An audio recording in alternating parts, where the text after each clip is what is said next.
Thank you very much. I'm very pleased and honored to speak to you.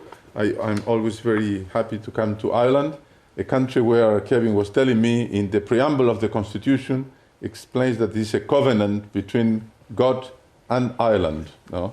So let's fight and work for that this covenant be kept and you will be faithful to it. So far, I mean, with the homosexual marriage referendum and now the discussion on abortion, you risk to lose the covenant because of these laws. And part of this is the result of the spreading of Russia's error, as we will see. 2 weeks ago was the centenary of the Soviet Revolution, and just a little more than a month was the centenary of the last apparition of Our Lady of Fatima, where the miracle of the sun took place. So are these two things linked? Yes, definitely, because in the July 13th apparition, Our Lady said, if my requests are heeded, Russia will be converted and there will be peace. If not, she will spread her errors throughout the world. It's important to note that Our Lady says that it's not Russia itself that will be the whip to punish the world like Attila was in his times, but the errors of Russia, the importance of these ideological battles. No? And being here in a library, no, ideas had to be put in books, and books had to be preserved. So the importance of libraries in order to spread the Catholic faith and apologetics, so we are in the right place to talk about this. Well, obviously, the errors of Russia, Our Lady speak of, is communism. I'm sorry, I will just put this to work, not to speak too much, because I'm Latin American, you know, and Fidel Castro used to have 8 hours speeches. No? I don't want to beat his record. So obviously the errors of Russia are communist, and most people think that communist doctrine is an economic and socio-political agenda program that seeks equality by taking the money from the rich and distributing to the poor. No? But if you ask someone in the street what are the philosophical grounds for this redistribution of wealth, so to speak, very few will say, well, it is Marxism, and in which Marxism consists. No? In fact, communism is a real sect, is an anti-church. That is the reality of communism. No? Its socio-political program is only a consequence, albeit important, of something much more serious, the communist philosophy, which aims to engender a new man. That is reality. No? And a kind of reverse redemption of man. No? Karl Marx and Friedrich Engels systematized that philosophy, and it was made operative by Lenin, so that's why we speak about Marxist-Leninism. No?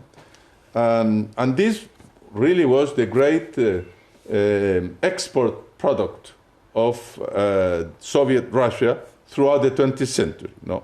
Now, which are the fundamental principles of Marxism? No?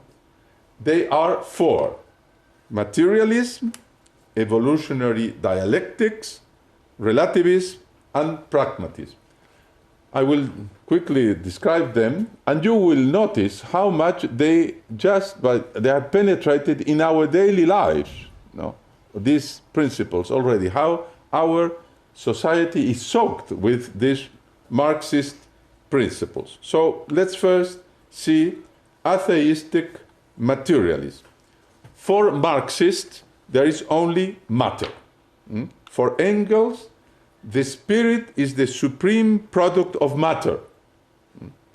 And according to Marx, it is not possible to separate thought from thinking matter. So thought is just a kind of chemical reaction in our brain. They deny the existence of spiritual beings such as God, the angels, or the human soul. Religion is nothing but the opiate of the people, so they will accept its oppression while waiting for heaven in another life. So they say. Well, so this crass and atheistic materialism has led to the greatest religious persecution in history. We'll see that later. But it has two important consequences. On the one hand, that the material life of society has primacy over culture, politics, the law, etc. And there we see really this influence of materialists today, where when people thinking voting, for instance, what is their first concern? Salary, economic growth, etc. People are really involved in a very economicist society today. Culture is something secondary, and religion even less. That is the first consequence of this materialism. On the other hand, the man is not free for them, because his thinking and action are set by the economic infrastructure where he lives. So Marx says it is not man's consciousness that determines his existence, but on the contrary, his social existence determines his conscience. So we are basically predetermined by economic circumstances. We are not really free. So for them, man is a mere cog in a huge wheel, like a vile slave deprived of subjective responsibility, but the effect of circumstances. Well, the second is evolutionist dialectics as a process of development of the world and history. So it's an adaptation of Hegel's ideas. Matter is subject to perennial changes and in an ascending movement which takes qualitative leaps, like Darwin's idea. Because all beings, why things evolve? Because things carry internal contradictions within themselves, and a superior synthesis is born from the struggle between these two opposing sides, one playing the role of positive thesis, the other the antithesis, and then a synthesis coming from it. Therefore, the world was not created by God, and it is self-managed by this dialectical evolution. And what you find at the core of reality is not a being with capital B, identical with himself and immutable. The God who appears to Moses and said, I am who he is. So something permanent. And he created also his creation with a nature which is unchangeable. Our human nature is unchangeable. Men can change, but no human nature will remain. For them, no, nothing is permanent. Everything is permanently evolving. So what we find is a contradiction. Everything is and is not at the same time, because things contain opposing elements whose struggle produces a new synthesis which is also unstable, fleeting, and relative. So this struggle between opposites is the only permanent reality. So class struggle, struggle between the sexes. You see today a tremendous drive on that because of feminism. A struggle between generations, young people against old people, poor countries against rich countries, and etc. Everything is a struggle. And this entails a permanent and virulent attack on social order and peace, as well as on tradition, because progress is only conceivable as a denial of the present and the past. So you see, the consequences of this evolutionist materialism are very, very serious. Now, the third consequence, the third Marxist principle is an ontological and moral relativism. Because if the only absolute that exists is the struggle between opposites, reality is necessarily relative. No? It changes all the time. No? And also the knowledge we have of reality changes because it has to evolve with reality itself. No? And so our knowledge is necessarily situated. No? And situated in a given place and a given moment. No? There are no universals or absolute and transcendent truths, but only partial and temporary notions immanent to reality itself, and a mere transient reflection of a moment of its evolution. No? That is the idea they have of any doctrine, of any idea. So this ontological relativism leads to complete moral relativism. There are no universal norms or imperative precepts because the only realities matter. No? And this matter is always evolving. There are no objective and transcendent values like good and evil, but only material advantages. The only driving force of human conduct is being self-interest, basically. So the communists, quote, the communists do not preach any morality, unquote. Marxist says in the German ideology, and in his book, The Holy Family, he adds that well understood self-interest is the principle of all morality. Well, now we are really in the middle of that, in a society where everybody thinks that and reacts according to their own interest. No? Moreover, as consciousness is determined by social existence, an economic situation, its values are produced by and related to history. The culture of the time, the type of society, the class, the social class you belong to, etc. So the morality of individuals can only be situation morals. No? Depending on the place of society you are and in the circumstances you live. For a Marxist, there is only one categorical imperative, a moral duty, to advance the revolution. By what? Exacerbating all form of class struggles, no? Between poor and rich, between young and old, between one region against the central government, etc. And since this end of advancing the revolution justifies all means by employing fraud and violence without hesitation if they are effective. No? So they are terrorists, etc. Communist morality, Lenin wrote, is based on the struggle for the strengthening and perfecting of communism. You see, that is the only moral law that exists, to advance communism. No? So, from these three, materialism, evolution, and relativism, comes a fourth. It is praxis as the ultimate criterion of truth. No? There is not a transcendent truth, but only a practical truth. If everything is matter and matter is in perpetual evolution, any intellectual exercise that seeks to extract a theoretical truth from reality, such as metaphysics does, here we are probably, I don't know, philosophy must be in that shelf, no? It's metaphysics, on this side, metaphysics, all that is metaphysics. That is rubbish, no?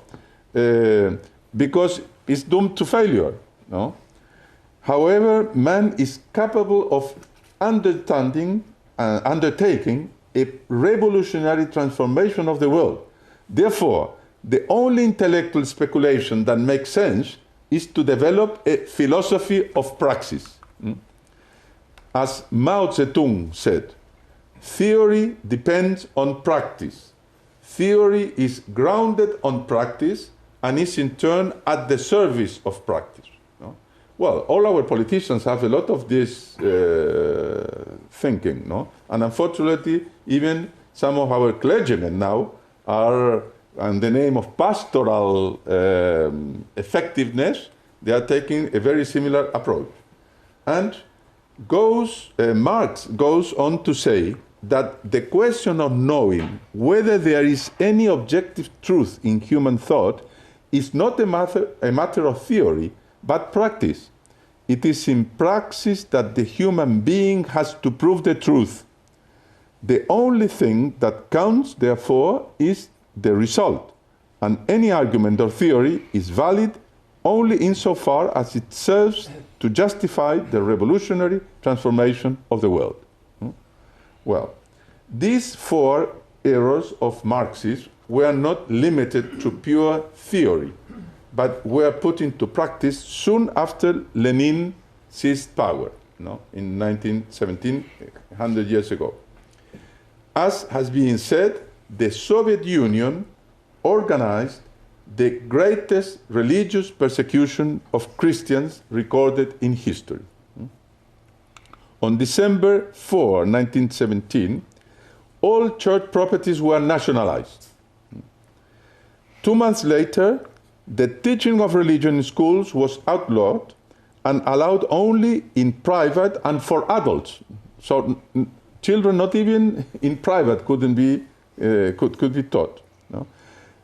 So the parents were put into jail if they taught catechism to their children. In 1929, the teaching of atheism in school was made compulsory. We are very close now of that in our countries. By 1930, 4/5 of village churches has already been closed or destroyed. And in the early 40s, more than 100 bishops of the Orthodox Church and tens of thousands of clerics, monks, and lay people had been killed or died of exhaustion in the gulags. After the German invasion of Russia, some restrictions of religion were reduced, and the Orthodox hierarchy sided with the Soviet government and in order to fight the German invasion, and allowed to be infiltrated by the KGB. We know now that since the war, World War II, all the hierarchy of the Orthodox Church were basically all members of the KGB. In addition to the Soviet Union, the same communist religious hatred decimated hundreds of thousands of Catholics in Mexico, the Cristero War, in Spain during the Civil War, 36 to 39, in Eastern Europe, in China, in Cuba, in Southeast Asia, Vietnam, Laos, Cambodia, etc., and in Africa. So this Black Book on Communists counts more than 100 million victims. No regime has produced such amount of victims. So, putting into practice the moral relativism or Marxism, as early of October 1920, the Russian Soviet Federative Republic, was the main unit of the USSR, was the first public entity since pagan antiquity to authorize free abortion on demand, with a decree on women's health. So abortion that is about to be imposed, and if you don't react here in Ireland, is a communist product. Was the first country in modern times, in antiquity it was allowed, but since Christianity prevailed, abortion was outlawed. Russia was the very first country, in 1920 already. The next year, so in 1921, the same happened in the Soviet Republic of Ukraine and in the rest of the USSR.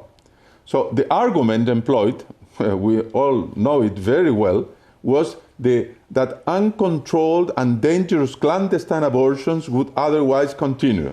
Black street abortion was exactly the same argument. By 1925, hospitals were crammed with women seeking to abort, and specialized clinics had to be set up, because they know they will occupy all the beds. The subsequent decline in population was such that Stalin, shortly before World War II, has to recriminalize abortion. No? It's happening everywhere now. No? We are being depopulated because of abortion. But his law, Stalin's law recriminalizing abortion, was repealed after his death in 1953. And today, in Russia, there is abortion on demand and has one of the highest rate of abortion in the world per capita. Well, sexual liberation didn't start in the 60s with the hippies, as people think, but it started with the Russian Revolution. In 1917, 1918, Alexandra Kollontai was the first woman to hold a post in the revolutionary government of Soviet Russia as Commissar of Welfare. Already before the revolution, in a programmatic booklet titled Sexual Relations and Class Struggle, Love and the New Morality, Alexandra Kollontai criticized the oppressive nature of individual love, in which each partner owns the other and both are jealous, and yearned for greater flexibility and experimentation in sexual relations. In her novel, Three Generations, she recounts the conflicts between a grandmother, a daughter, and a granddaughter regarding the ongoing sexual revolution of the time. The granddaughter is a leader of the communist youth and a model of the new emancipated woman. She thinks that sex has nothing to do with love. No, here we are full in our society. Nothing to do with love. She lives with two men and becomes pregnant by one of them, not knowing who the father of her child is. So, occasional sex, says Alexandra Kollontai, quote, is as banal as having a glass of vodka to quench your thirst. No? Unquote. This is sex. Well, our youth is taught, no, in classrooms, this basically. No? The impact of these theories among young people shocked even Lenin, who openly disagreed with the glass of vodka theory. No? Said that this is bourgeois morality, etc. The working class is very austere, and said it was corrupting the socialist youth, despite agreeing that free love was the ideal to which one should tend. No? As a communist, he agreed, but he saw the social impact of this glass of vodka theory. So, you see, all this corruption we are being flooded with and being taught in the schools comes from Russia. That was the very first country where it was implanted. No? In a pamphlet published 1923, entitled The Sexual Revolution in Russia, Grigory Batkis, who was the director of the Institute of Social Hygiene in Moscow, stated that, quote, Soviet legislation bases itself on the following principle. It declares the absolute non-interference of the state and society into sexual matters, so long as nobody is injured and no one's interests are encroached upon, concerning homosexuality, sodomy, and various other forms of sexual gratification, which are set down in European legislation as offenses against morality. Soviet legislation treats this exactly as so-called natural intercourse. So, also homosexuality, the very first place where homosexuality and sodomy was accepted was once again Soviet Russia. And now you have homosexual marriage in your Christian country. So, in fact, free love was widely practiced in juvenile communes, and it was so depraved that Stalin once again has to close them down. Well, 1 month after the November revolutions, 2 decrees were promulgated on married people or those seeking to marry. One established civil marriage and the other divorce on demand by either spouse, which in effect turned marriage into a mere civil union. So once again, they are 80 years in advance of the Western countries, opened civil unions only in the 80s, and 2 steps away from free love, because it was enough to declare one's change of residency to the authorities. I'm living with this person in this place, and well, I moved and now live with this other person in this other place. It was a purely administrative report.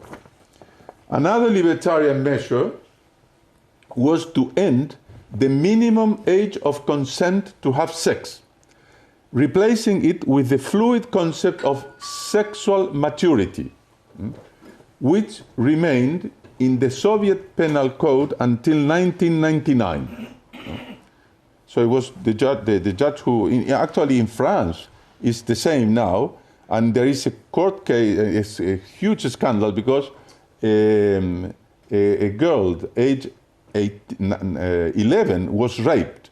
But then the rapist was dismissed, because it was consent, behavior. Wow. One of the main groups favored by this lowering of the minimum age were the homosexuals. Prior to 1917, they have tried, the communists, to decriminalize the sodomy. But with the October Revolution, they abrogated the penal code, and a new one was imposed in 1922, in which the crime of voluntary sodomy was removed on the claim that homosexual inclination is either congenital or a result from a mental illness. So repression would not be beneficial in any case. So we have even today priests saying, this famous Father Martin in America, basically says the same. Moreover, the courts recognize same-sex unions. In 1922, a transsexual soldier married a female employee of the post office of the city where her regiment really, was located. When she was found to be a woman, she was accused by the local court of committing a crime against nature. But the Minister of Justice declared the marriage legal, quote, because it was consummated by mutual consent, unquote. So you have already in 1922, Russia, Soviet Russia, admitting transgender people and homosexual marriages. Obviously, the errors of Marxists had many other applications, especially in the economic and social and political field. But I limit myself to these, the ones that had spread the most in the West, and we live in the middle of this. Now, the errors of Russia, how they spread in the West, in 2 ways. A direct and open through the communist parties throughout the world and their allies, and an indirect and underhanded one through what has been conventionally called the Cultural Revolution.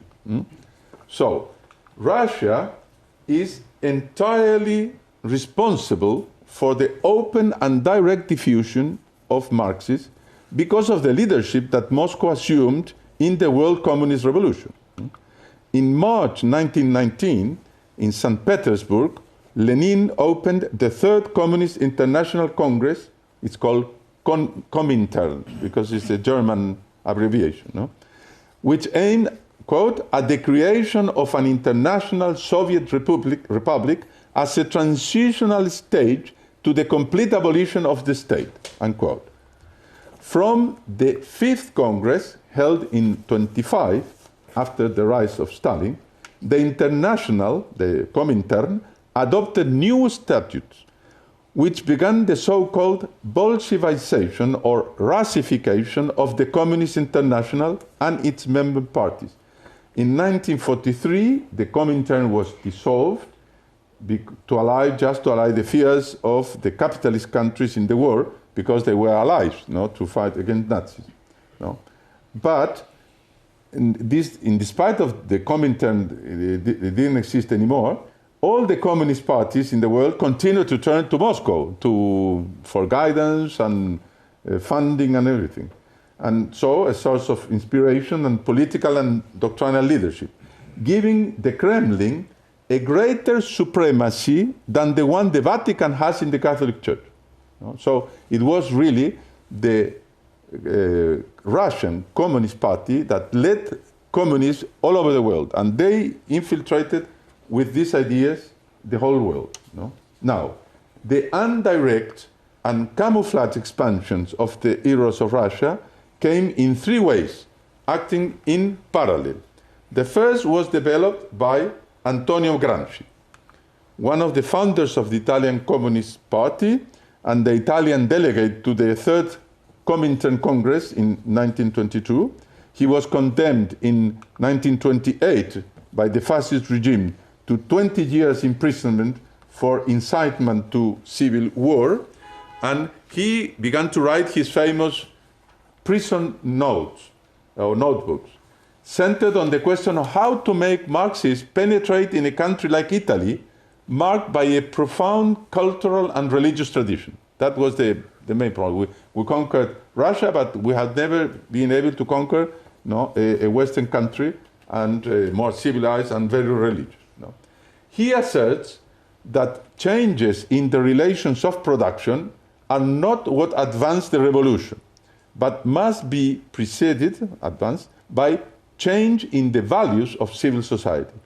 In this cultural battle, the main enemies are not the bosses, but the four organizations that create what he calls common sense. That is, the people's way of thinking. Which are these four institutions? The church, the family, the school, and the media. So the two first, it's necessary to undermine them and criticize them and put them aside. And the school and the media being infiltrated and controlled by themselves.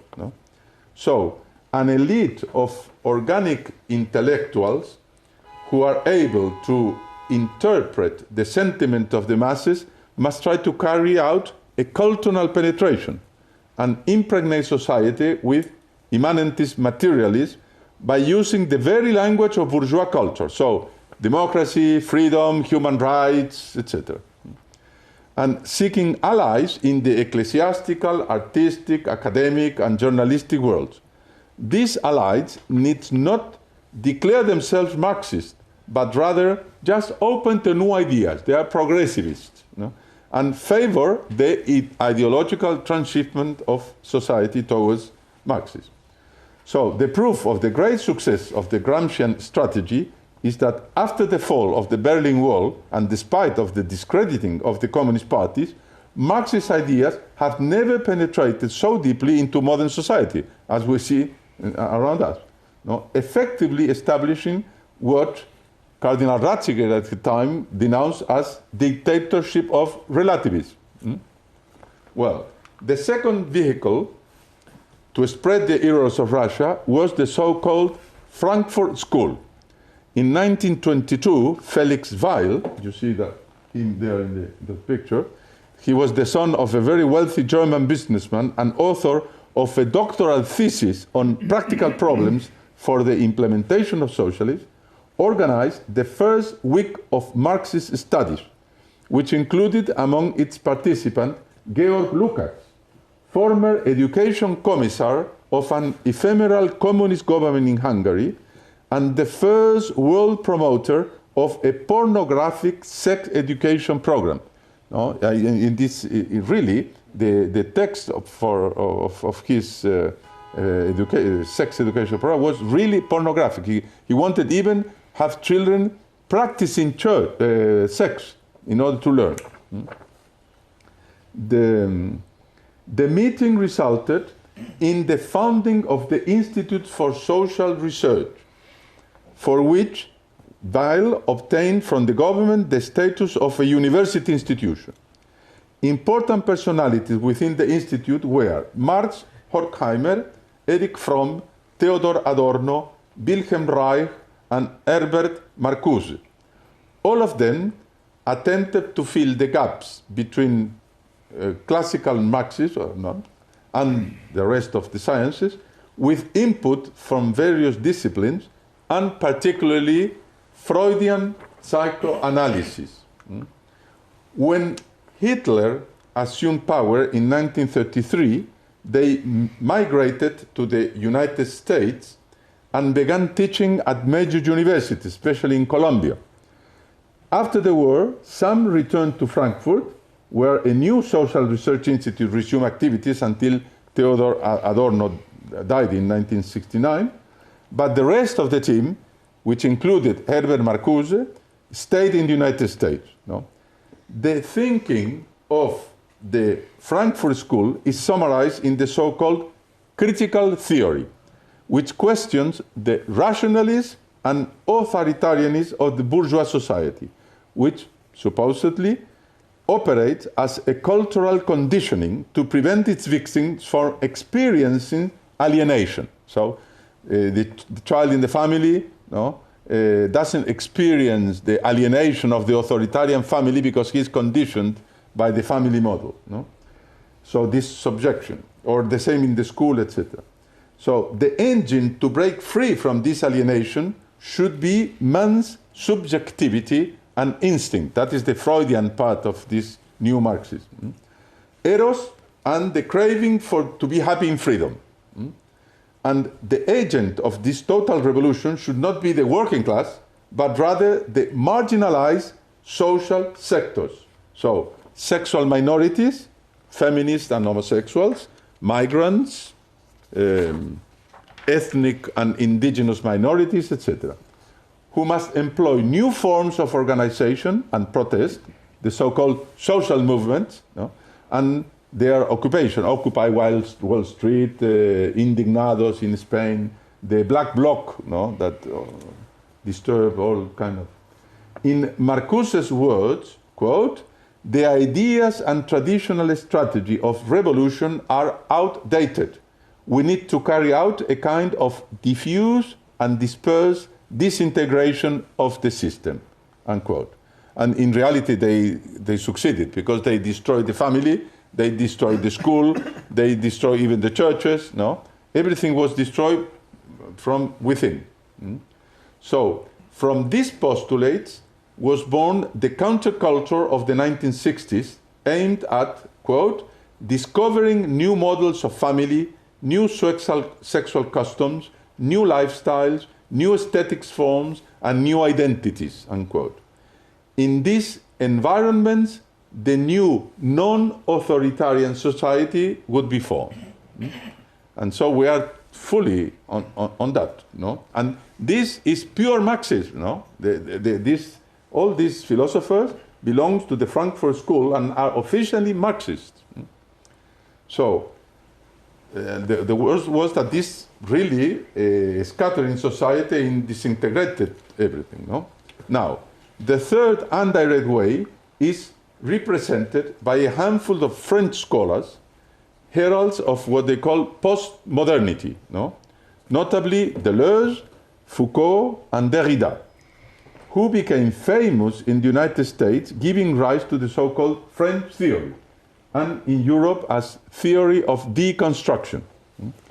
All Marxists, they undertook the deconstruction of Western metaphysics and its quest for an objective notion of reality. According to them, in a world made of relationships that change incessantly, our intellect manages to grasp only a fluid, polymorphic, and subjective meaning of things. As Deleuze says, there are no such things as universal. There is nothing transcendent, no unity, no subject or object, no reason. There are only processes. We believe in processes. Well, this appears very fluid, but it is not the case to analyze here the outlandish elucubrations of these authors. Very incomprehensible, actually. But we should note that they were the main inspirers of Judith Butler, particularly Foucault. She is a disciple of Foucault. So she is, as you know, the leading star of gender theory, and the most radical version of gender theory, which is queer theory. that postulates the indeterminacy and instability of all individual identities. We don't have a personal identity. No? We evolve all the time. No? This claim that persons are always in process, building themselves at every instant through expression. So, by talking to you, I am building myself. No? So I am different after the talk than at the beginning. So it's not the talk that is influenced by my personality, but the opposite. It's my personality that is formed, shaped by my talk. So we live in a parody. No? She uses the expression. Our lives are parodies, but this parody transforms us. No? And that's why you can be anything. No? And that is really the core of this gender theory. But most grave is the most radical opposition of the idea of a personal God that is immutable. No? Nothing is personal. No? And these are the things that are being taught in the schools to children of the age of 8, 9, 10. No? It's just incredible. No? Now, so far this is very bad. The eros of Russia is spreading through the world. Now comes the saddest part of it. No? How this eros spread within the Catholic Church. No? One would say, well, that's impossible. But unfortunately, it happened. No? So, the infiltration of materialistic atheism in the Catholic Church has followed closely that of liberal Protestantism, where figures like Thomas Altizer openly developed in the 60s the theology of the death of God. This theology of the death of God claims that the transcendent God became incarnate as Christ and died once and for all to this transcendency with the death of Christ to become universally immanent in man and cosmos until the complete identification of everything, so that God eventually will be all in all. No? So if there was one personal God, no, he disappeared and became a divine energy in the cosmos, no? A kind of new age concept of God. The incarnate Word now is not a resurrected Jesus, but has become universally and immanently one with all cosmic and human energy and life, moving forward to a final totality. No? That is Thomas Altizer's idea. He is a liberal Protestant. No? But if we look closely, we see that Teilhard de Chardin's cosmology, the Jesuit, now in these days is circulating a kind of open letter to the Pope, asking him to take the restrictions for the spreadings of Teilhard de Chardin's books in seminaries and Catholic institutions. Well, so according to the world famous Jesuit, matter has become through time increasingly complex in its organization, what has resulted in a corresponding rise in the level of consciousness. The three steps of this evolution has been so far the geosphere, matter, the biosphere, life, and the biosphere, rather, in English, and the noosphere, consciousness, so men. The incarnation of the Word initiated, so Jesus Christ, the further process of Christogenesis, as you see here, no? Christogenesis. Wherein the whole universe tends towards point omega. That is to say, the final union with Christ and the creation of a new heaven and a new earth, as St. Paul says, where there is no essential difference between the creature and creator. That is the problem, no? Because it's pantheistic at the end. What both views, Altizer's views and Teilhard de Chardin's views has in common is the disappearance of God's transcendency. In Althusser's view, God becomes immanent and profane. In Teilhard's views, it is the cosmos that divinizes and sacralizes itself, integrating God. But the end result is the same, a radical anthropocentrism and a monism. I mean, the whole of the universe is one single being, in which the divinity identifies itself with the cosmos. Well, immanentism is thus the modern name of atheism, because, as Father Cornelio Fabro wrote in the last chapter of his God in Exile, quote, "The principle of immanentism is intrinsically atheistic and coincides with the radical assertions of atheism," unquote. Why?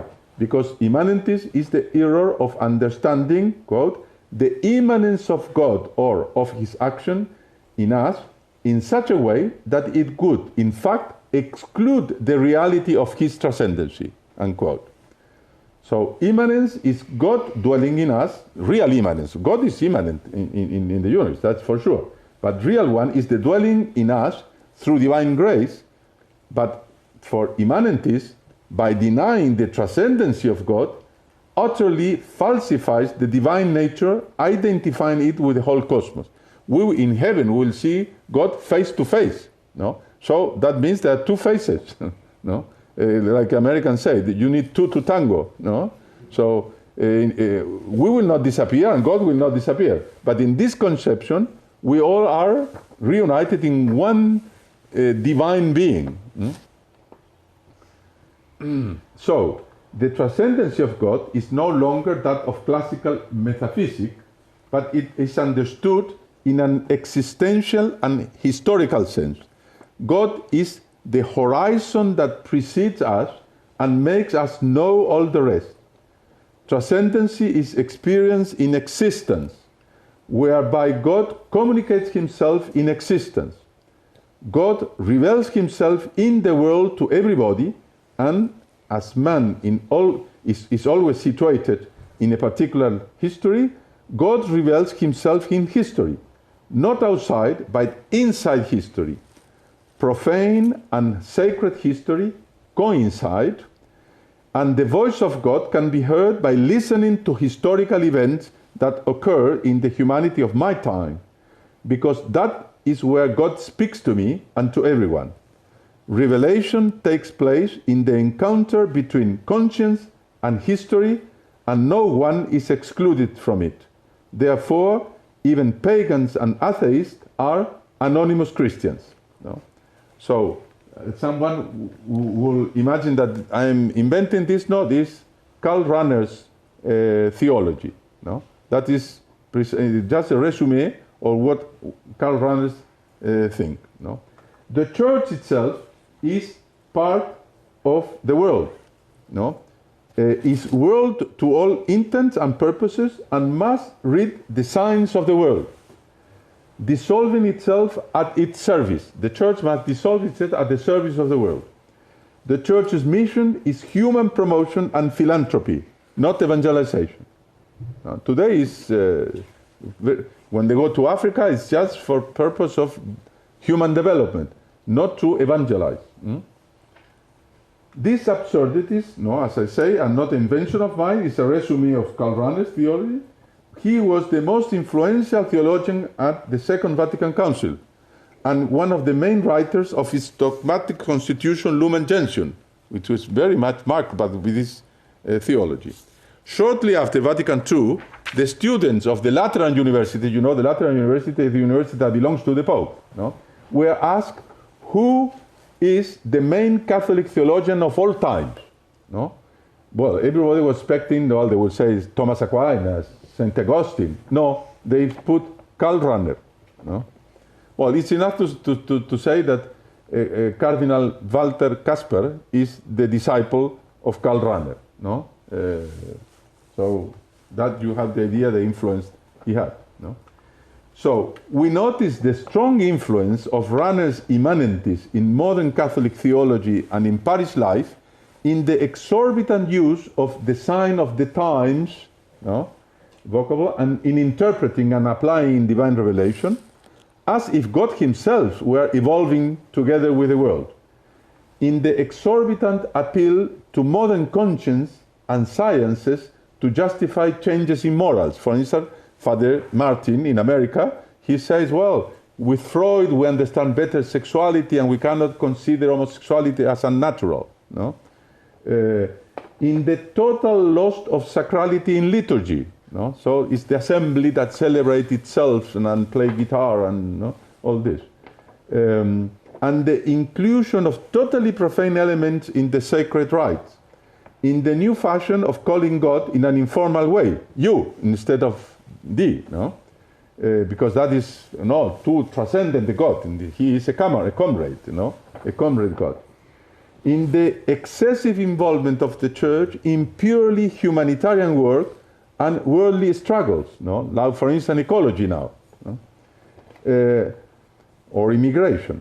I will be speaking in Limerick about the Church and immigration, for instance. And also the parallel abandonment of purely religious activities like catechesis, pilgrimages, etc. So, immanentism necessarily leads to the acceptance of evolutionary dialectics to explain the march of the cosmos towards the large omega point, or runner's hypostatic union between God and nature. To reconcile theology with evolution, rather develop the concept of self-transcendency, the idea that the being can grow beyond itself, which is totally ridiculous.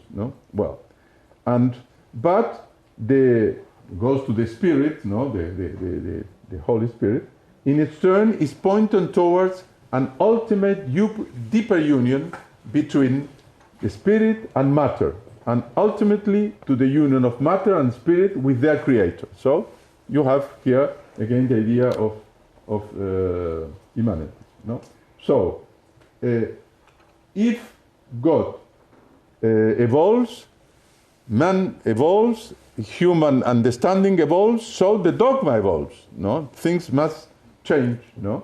Every formula of the faith can be surpassed according to him. So this leads to relativism in morals, obviously, and the situational ethics that was condemned by Pius XII, and unfortunately the worst example of this new situational ethics is paragraph 303 of the Pope Francis apostolic exhortation Amoris Laetitia, that says an adulterous person can think and recognize with sincerity and honesty that remaining in his adulterous relationship is the best he can do, because otherwise will be very bad, and this is what God is asking from him. And Joseph Seifert, a very famous philosopher, very good friend of Pope John Paul II and Pope Benedict XVI, wrote an article, asked the Pope to withdraw this paragraph, say, because if you apply that also for abortion, for euthanasia, etc., everybody will say, well, I feel in a situation where what God is demanding for me is this. Actually, the bishops of the eastern coast of Canada already applied that for euthanasia, allowing priests to give the last sacraments to people who had requested to be killed. It's awful. So, and then instead of obviously of very theoretical, yours is this one. The theoretical doctrine, praxis. You have this. This is today churches is very well reflected in that cartoon. In one side we offer comforting lies instead of unpleasant truths. And faith is just an experience. It's not I mean, revealed truth that we received, no, from the apostles and the fathers of the church, etc., through the ages, and coming to our ears, but it's just a personal experience, no, with God, with a form of immanentism. And, well, another practical infiltration of Marxist theory in the church was liberation theology. It's so obvious that I don't need to speculate on that, no? And unfortunately, we confirm that. Just one word. Today, people think that, and Russian propaganda puts that the real bulwark against Marxism is Russia today. No? That Marxism was infiltrated by the West into Russia to weaken Russia, but Russia was freed from Marxism, and we are now the ones who have Marxism in ourselves. So we need to turn to Russia in order to fight against Marxism. No? And, but it's true that the Western countries served as platform for Renaissance, Italy, Reformation, Germany and England, the French Revolution, France, but they didn't embrace communism, while Russia did embrace communism. No? And not only that, Engender, the leaders who put the third revolution into practice, consented that all her energies be used for the international diffusion of communism, and has not yet made a Nuremberg tribunal, no, in order to clear up the past. No? So it's not clear that Russia will be the bulwark of Christianity. No? Plus, we know that Putin himself says that the collapse of the Soviet Union was the greatest drama of the 20th century. No? He is very supportive of all the left-wing governments in Latin America, no? Cuba, Nicaragua, Venezuela, Ecuador, etc. Precisely the countries where these governments are putting into practice homosexual marriage, abortion, etc. No? So how Christian is him? He is a national a Russian nationalist, and because these countries are against the United States, no, he fights for them. No? Because basically for him the main principle is Russian interest. No? And also we cannot imagine that a country where, for instance, surrogacy is legal, no? This is a propaganda for Westerners, homosexual Westerners, because you have is a man there, no? To have rent wombs in Russia, no? Abortion is on demand. This is a clinic, no? This is the rate for the various, no? How advanced is the pregnancy, more expensive, no? And has the highest rate of abortion in the world, no? Per capita, no? Divorce, no? Has also one of the highest levels of marriage already, and plus one of the highest levels of divorce. And alcoholism, that for sure is the largest in the world. So unfortunately, the Russian population is very much corrupted. No? And Professor Roberto De Mattei, the Italian historian, told me that once in St. Petersburg he met a member of the Patriarchate, the Russian Patriarchate. This was at the time where in France there was the La Manif pour tous, 1 million people on the street. And this member of the Orthodox Church told him, "You dream of our leaders, but we dream of your people." No? Because in Russia we don't have that. No? That is the reality of Russia. Also they say a lot that there is a religious revival. In reality it's not that much. It's only 60% of Russian, 60% of those who declare themselves Orthodox go to Mass. No? And it's mainly the old people.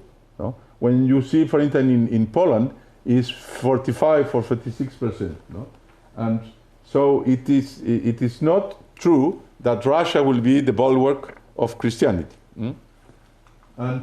But Our Lady promised that if the Pope no, consecrate Russia to the Immaculate Heart, Russia will be converted. So we must pray for the conversion of Russia, no? And that is Our Lady of Fatima, pray for our country, but in Russian. No? And thank you very much, also in Russian.